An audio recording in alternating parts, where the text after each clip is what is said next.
The David Pakman Show at davidpakman.com. I am a fan of Lord of the Rings, big fan. Not a what's the term? Not a super fan. Okay. Or a completely over the top obsessed fan. A fanboy. A fanboy, but I like it. I like it a lot. And the Warner Brothers is releasing an $800 box set. Nice. Collection of the combined Lord of the Rings and Hobbit trilogies, all in their extended editions. And it comes with $795 worth of silver as well, right? I would pay more than $5 for this, but minus the silver. No, it does not come with silver. It also comes with tons of extra stuff, but it doesn't seem that there's any extra stuff that hasn't already been released in other places. Some little book. It all comes in a shelf. The cases are all made to look like faux leather-bound books that you place in this shelf. But $800. I would not pay $800 for this. You've never even seen any of the movies. You wouldn't pay $5 for this. I've tried to watch them, and I just cannot get myself to care or be engaged with the plot in any way. Yeah, but were you watching, or was it like on in the background? No. And you were frying potatoes? I sat down, and I was like, I'm going to watch Lord of the Rings, and I just don't care. You don't think this is a mental hurdle? Not a fan of like fantasy in general, or? I am a big sci-fi fan. I am less of a fan of the Hobbit, Lord of the Rings side, which I consider more of the fantasy side of sci-fi. I'm more into like the cyberpunk side of sci-fi, and then stuff like Battlestar Galactica, 2001: A Space Odyssey, etc. The closest thing I can think of that is like Lord of the Rings that I like, I guess would be, I mean, I don't know if I'm going to be offensive here because maybe this is not even a comparison that is appropriate to make, but like when I was a kid, I liked The Never-Ending Story, which has sort of like creatures and I don't know, but you know, I was 7 years old at the time or whatever. So I'm not sure that it is my thing. Oh, here's an example. Dune, the book Dune, I guess is kind of in the universe of Lord of the Rings, sort of. And I like that. I'd call that sci-fi. You don't think that that's fantasy? No, I'd call that sci-fi. Okay. But the thing is, I would just call fantasy. Fantasy is sci-fi, just without the technology. It's just more primitive. Just think about it that way. Okay. So, but to finish your Dune conversation, Dune is regarded as one of the worst movies of all time. And even I've never seen the movie. I mean, okay. Wait, no, hold on a second. No, Dune, wasn't it David Lynch? Yeah. But so he went on record saying that was his, of all the movies that he created, his least favorite because he gave up all these rights to the producers. There's a really good Vice documentary on it. Yeah. And it's his worst movie. That being said, his worst movie is still, right. To be clear, I'm talking about the book by Frank Herbert here. Okay. I thought you were going to the movie. Sorry. Yeah. Yeah, well, I do want to read the book. Oh, thank you. I do. Oh, good. Yeah. I have not seen that movie, but because I have heard that it's bad. That being Sting said, is in it. Sting makes a cameo in the movie. I know that. Oh, yeah. Well, that's there's no reason for that. But the thing about this is the $800 price tag. It's just amazing to me that when you own the rights to something, as successful a franchise as that, you can just continually rebrand things and just kind of repackage them and send them out years down the road for exorbitant amounts of money, and people will pay it. You can just keep making infinite money off this in new ways. You just repackage things and make it look sexy. And yeah, remastered Star Wars. I mean, that was terrible. But that's one side of it. But then there's also the other stuff based on the universe. So, for example, you have the 3 original Jason Bourne books by Robert Ludlum. And then there's, I don't know how many, it might be 10, 20, or 30 books written by other authors based on the universe of Robert Ludlum's Jason Bourne. Right. You have this. I believe you have the same thing with Star Wars as well. Yes, you do. You have, I don't know how many novels, comic books. Yeah. Same with Star Trek. Dune as well. Dune, everything. Yep.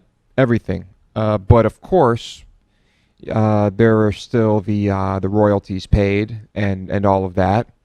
And so money being made there all the time as well. But this is the original thing, and you're not really getting anything new. And they're asking $800 for it. Hey, wow. Good work if you can get it. Yeah. My birthday's coming up in November. Okay, so Comcast, we talk about Comcast all the time. Comcast, big fucking giant stinking piece of shit Comcast. They just got bigger. You Right. like that? Yeah. That's good. Yeah. It's rich. Would you disagree with my it's a disaster. with my description? It's a disaster. Yes. You just wouldn't use my language. But no disagreement on what I'm saying about Comcast. They've just bought DreamWorks. This plan was announced maybe 4 months ago. A $3.8 billion plan to pick up DreamWorks Animation SKG. The deal is closed. Now Comcast is going to own the rights to such franchises as Shrek, Kung Fu Panda, and I dig Shrek. I haven't seen any Kung Fu Panda crap. I haven't seen How to Train Your Dragon, but that's another one. And this coming after they picked up, what was it?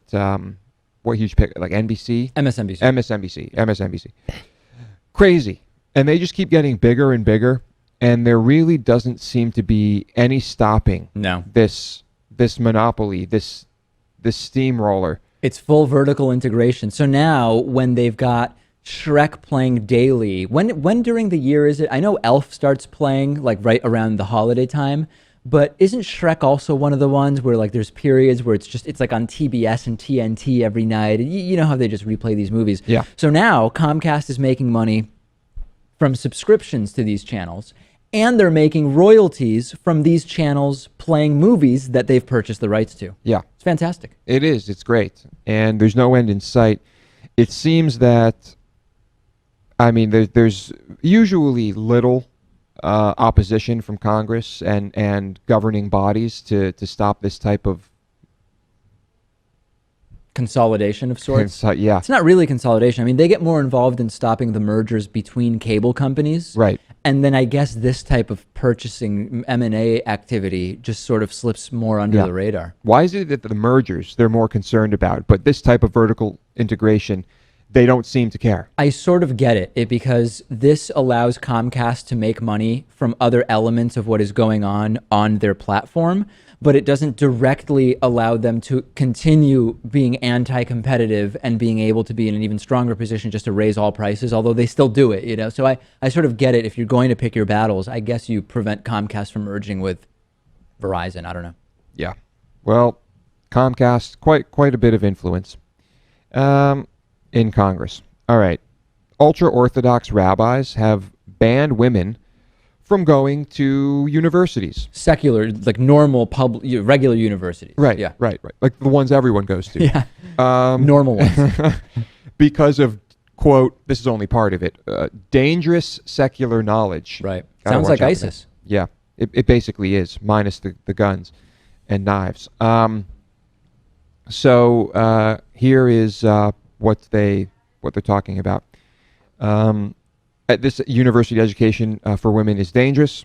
Written in Yiddish, this decree warns, quote, it has lately become a new trend that girls and married women are pursuing degrees in special education. How dare they? Yeah. Some attend classes and others online, and we'd like to let their parents know that it is against the Torah. Yes. Seems to be against lots of religious books. How does that always seem to make it into sort of many modern religions, that it's really not good for women to know too much at all? Well, I'm sure at one point a man in an ancient civilization wrote this book and was like, misogynistic, and decided it would be much easier to write it that way. I thought God wrote all those books. No, it was guys who God was speaking to. Oh, okay. If I wrote something today and then told the world that God spoke to me, they'd call me full of shit, of course. Oh, you'd be probably involuntarily checked into a mental health clinic. Yes. And this quote goes on, quote, we will be very strict about this. No girls attending our school are allowed to study and get a degree. It is dangerous. Girls who will not abide will be forced to leave our school. Also, we will not give any jobs or teaching position in the school to girls who have been to college or have a degree. That's right. Our teachers cannot have any type of degree. Quote, we have to keep school safe and we can't allow any secular influences on our holy environment.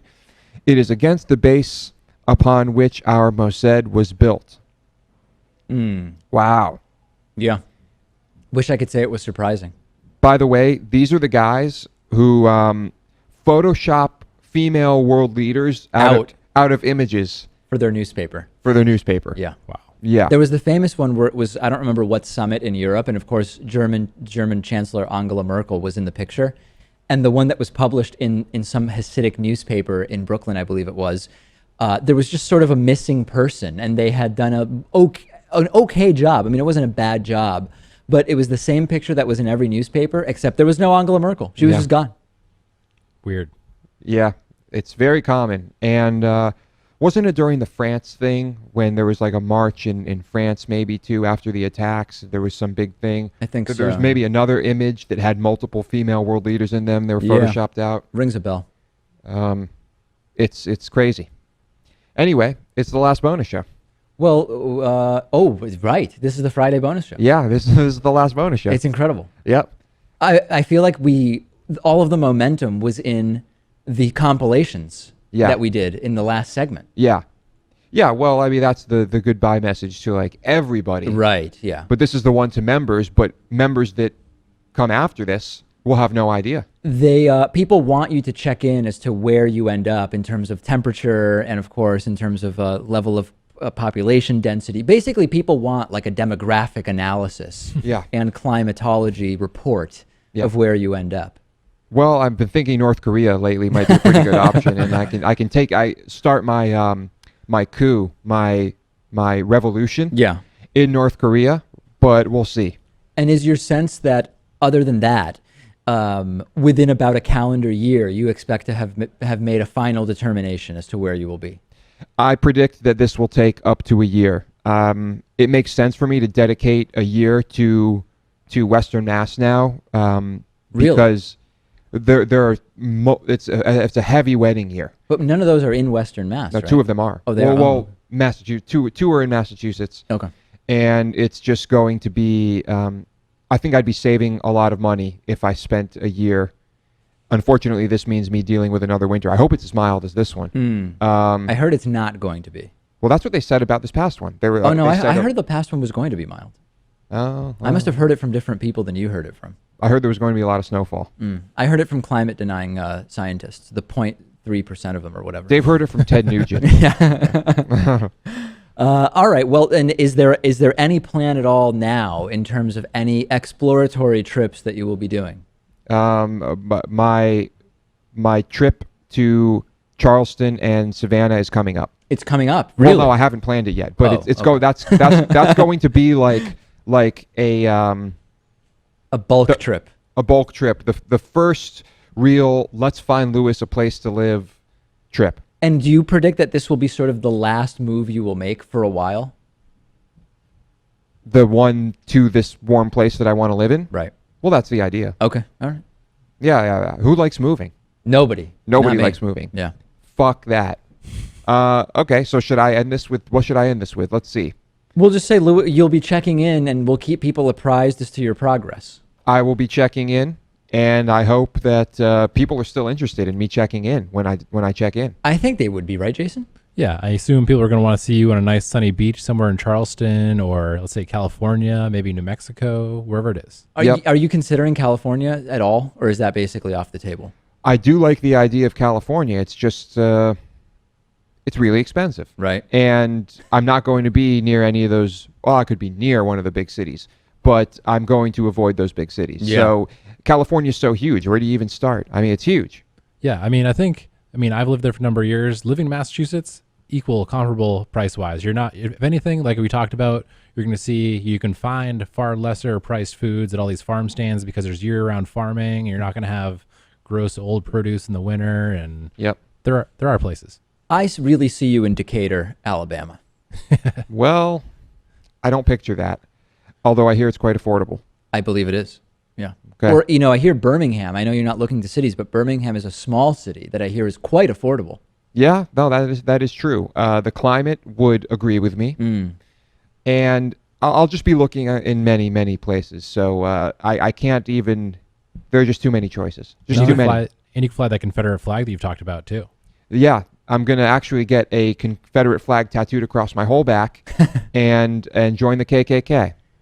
On that note, we will say goodbye to Lewis and that we will hear from him soon, but we may not really have news from him for potentially close to a year. Yes. Don't expect any big news, but I will be checking in. And thanks for listening. Thank you. The David Pakman Show at davidpakman.com.